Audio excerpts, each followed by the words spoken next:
Игорь Дягилев, который ранее возглавлял региональный Минздрав, а сейчас спасает жизни в одном из полевых госпиталей в зоне СВО, поблагодарил главу республики Владимира Уйба, замруководителя администрации главы Коми Дамира Салимова и Ирину Май за новый медицинский аппарат, коагулятор и расходники к нему, скальпели и ножи, которые республика отправила на передовую.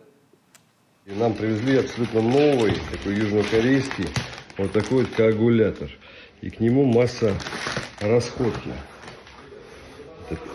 Педали, соответственно, и много-много всего. То есть много вот этих электрохирургических скальпелей, ножей, вот такие вот ручки. То есть теперь нам это хватит на долгую такую работу. Спасибо вам огромное за это.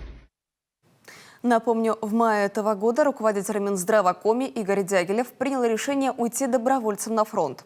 И уже несколько месяцев он работает в медицинском отряде специального назначения врачом-травматологом.